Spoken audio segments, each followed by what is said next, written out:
So Hadoop has distributed storage, distributed processing, so it can handle huge databases. You can store data longer. What this means by you can store data longer, the old trade-off was, well, I can only afford to hold 2 weeks worth of data because my disks were full. So every 2 weeks, Target would start throwing away the 14th data, and you only had the last 14 days. When they flipped to this kind of a model, they could store a month's data or a year's data, depending on what it was. Now, what do you have to know to use Hadoop? Hadoop is written in Java, so knowing Java helps. Hadoop runs on Linux, so you should know basic Linux. We all know Java, right? You do? I took a class in high school. I took C classes in Java, so I know some. All right, we got a Java expert, yes. Okay, so some Linux scripting ways can go a long way for getting data formatted for importing and exporting. You'll see we're going to have to do a lot of data munging. You're going to get, the general idea in a Hadoop cluster is you're pulling in data from multiple sources and it's writing it in whatever way it wants. To the degree you can pre-process the data into a different format or a different structure, then you can make your cluster run faster. You don't have to because you can always do that with Hadoop. But you don't have to write Java MapReduce code to extract data. Now, what is MapReduce code? We'll talk about that in a couple of minutes. You can use Pig and Hive. Pig is a special language that sort of understands processing of data sets. And we'll spend a fair amount of time on that. I think Hive is kind of SQL-like, and it sort of maps what I think what it does is you write it in something that looks like SQL, which makes it easier for you to get your brain around what you're asking, and then it compiles it into real Hadoop commands and does it the way the natural system really wants it to do. We're gonna play with Pig.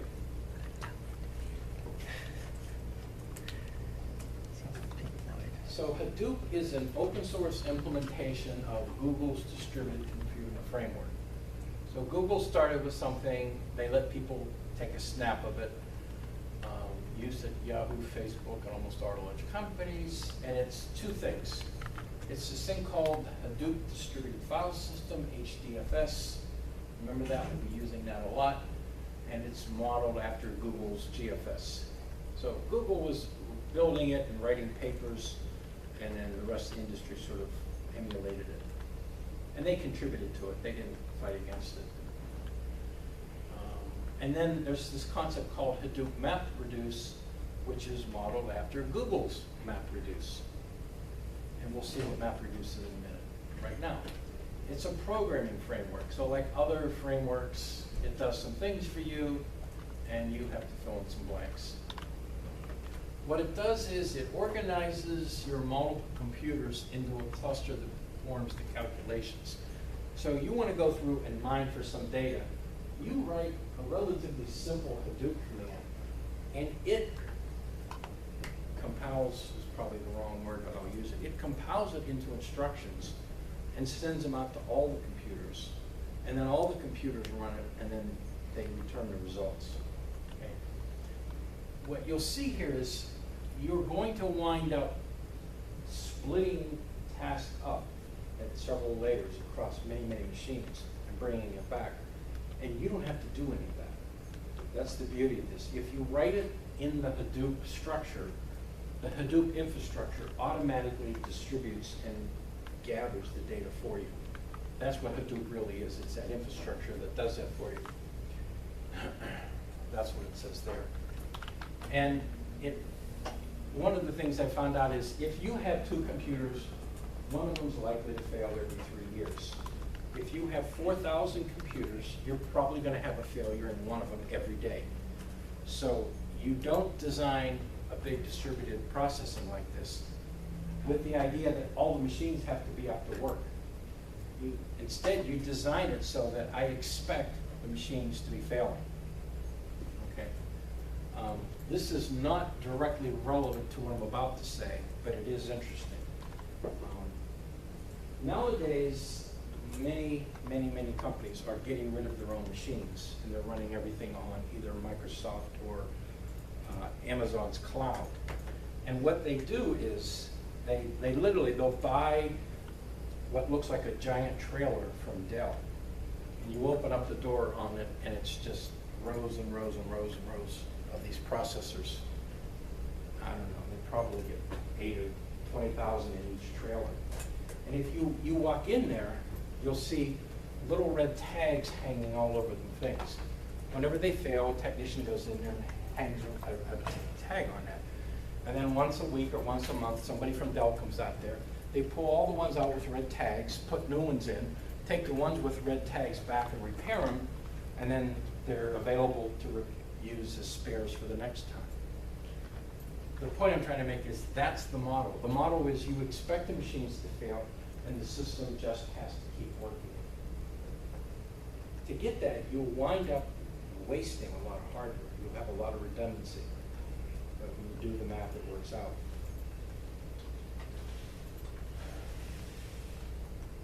Now, this Hadoop thing works really, really good when you can decompose a problem into lots of little pieces. If the actual algorithm to solve a problem requires one process to run a bazillion calculations, it doesn't help at all. Okay, so there are many problems it's beautiful for, and there's some that it's useless for. And then the Hadoop network will distribute the job, collect the results for you, take care of all the redundancy of failures and broken networks. But at the end of the day, you actually have to figure out what is it that I want it to do. You have to write the code that does the calculation. And that's where you either write a Hadoop job in Java, or you can use Pig, which is a higher level language which compiles down into Hadoop Java. Okay, so underneath this big maze of computers is this distributed file system, HDFS. It gives you the illusion of having, from any one processor, an infinite amount of storage. Instead of being limited to the 4 big disk drives in you have all the storage. So it virtualizes all the storage on all the computers and brings them all into one namespace. So you can refer to data, and the file system will figure out which computer actually has it. You don't have to worry about it. You just write the data, and it'll figure out where to put it, and when you reference it, it'll go to whichever computer it remembers it put it on. So you don't, each machine doesn't really own its own storage. Each machine's storage is part of the whole that all the computers are using.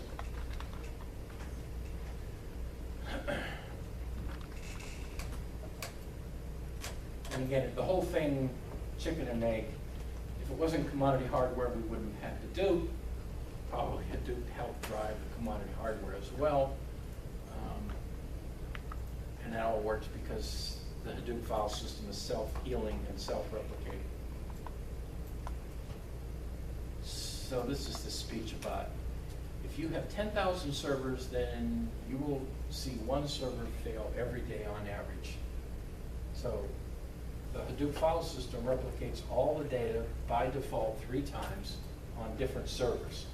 So if one node fails, you have 2 copies, and immediately it finds a free volume on another computer, and the 2 that still have the data start making a new copy, a 3rd copy. And this turns out to be an interesting calculation, which is if you have 3 copies and this one fails, you have to calculate what's the probability you're going to take a 2nd failure or a 3rd failure before you can transfer all the data onto another disk. Because what happens if you have 3 and you lose 1, you keep running. If you lose 2, you'll allow people to read data, but you won't let them write any more data because it's too risky. So there's a bunch of calculations that go into that.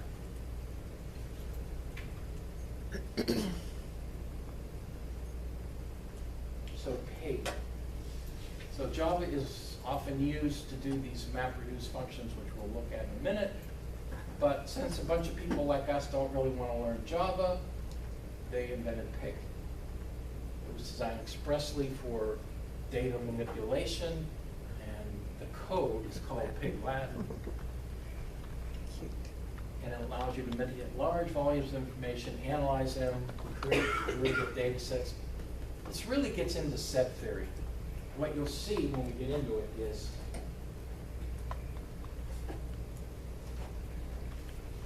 it's like you go through, your pig code fundamentally defines a series of transformations. So you will, logically, you'll pull in some big chunk of data. Okay. And then you'll define a pig instruction, and it will go through and like create some subset of that data. And in fact, it might even create another subset from the same data that's different. And then it might do some processing of summaries or totals or analysis. And then it might do something of one of these against the other. And it's like the output of each step is you transform what data is included. And then when you're done transforming the data from all the data to the data you want in the data in the order you want, then maybe you'll do some analysis on it, like sums and totals and averages, and then you'll have your result. So I think it's best to think of pig as a set transformation language. You go from, it's all set theory. You go from a set of data to another set, to another set, to another set. And the lines of pig code are set theory of, if this contains all these, what does that contain?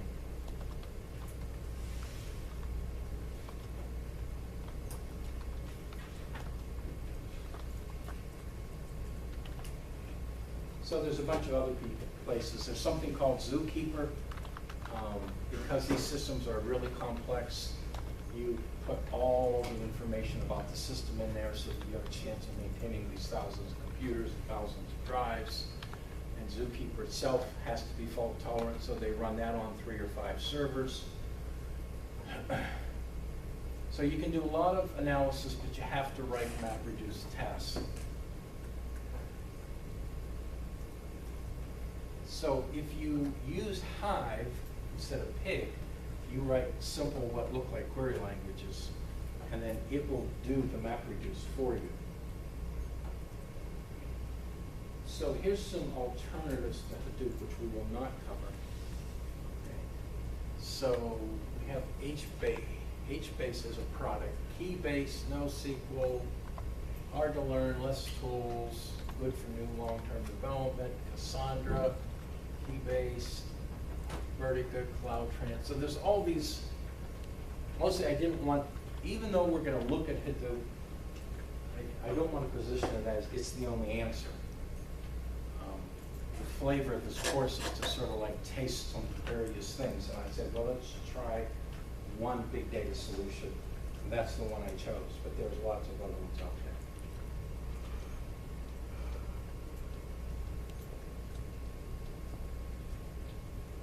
So let's get into the Hadoop file system a second. On our computers, on your virtual machines that you're running now, I've already installed Hadoop. So you have 2 file systems running on there.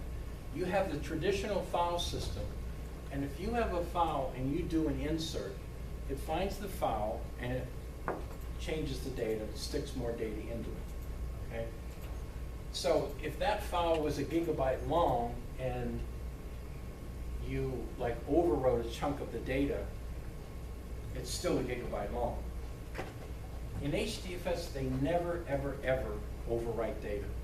They just keep appending and appending and appending at the end. So it sounds pretty wasteful.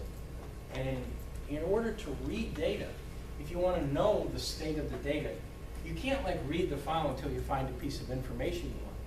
You have to read it and read it all the way to the end, because at the end there might be 17 of these append records where the data you're looking for got changed. So this really favors very fast writes. because you never have to go find the old data. All you have to find is a pointer to the end of the old data and start writing more. And then this file can be woven all over the place, and you just keep writing at the end.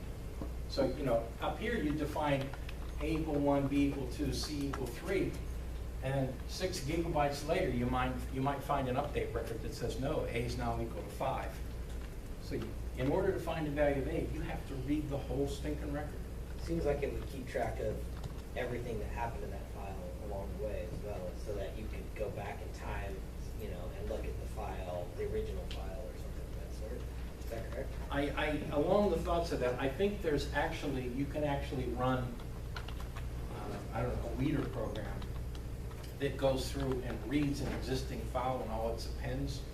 And as long as nobody's touching that file right then, it will rewrite the file, getting rid of all the appends, shortening it, and then renaming itself to be the old one, so that you can, in effect, be constantly manicuring your file system.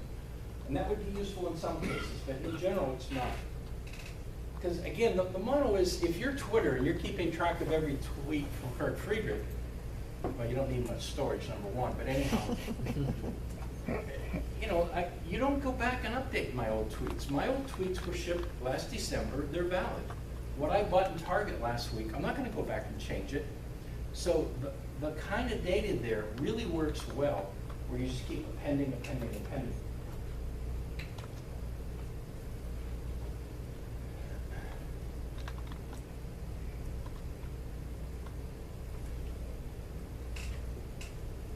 So this is some kind of a diagram of a Hadoop file system that has a replication factor of 2, not 3. And you can run 2. The problem with 2 is if one fails, you have to stop doing any writes and you can only do reads. But 2 is easier to see on a diagram.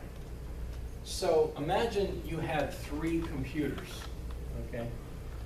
And what you'll see is you put one piece of data here and you put a copy over here, and 2 and 2 and 3 and 3, and you just make sure that obviously you never put 2 copies of one on the same machine. And I think what this is trying to say is user Aaron Foo is in 1, 2, and 4, and user Aaron Barr, another file, is in 3 and 5.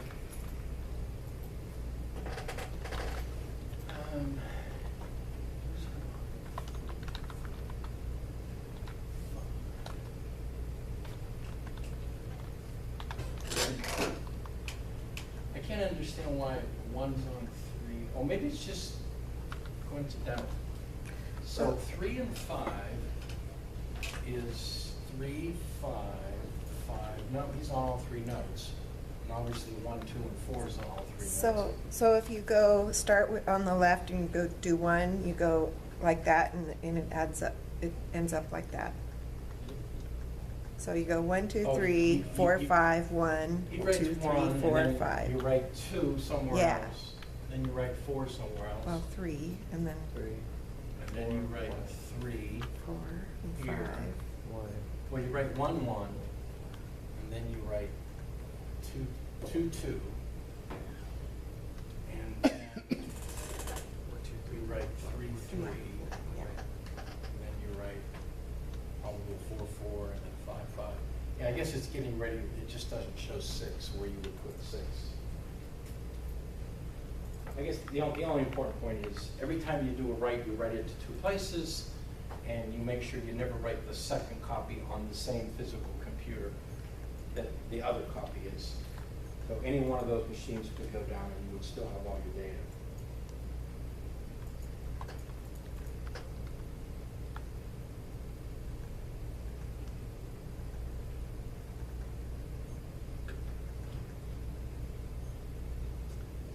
So this gets into not so much what MapReduce is, but how it's sort of implemented. In a MapReduce system, you have a master and then you have workers. And the master is really like the scheduler, and the workers do the job, do the work. The master assigns a work portion to the next available worker. And it's the worker's job to do it, but it's the master's job to keep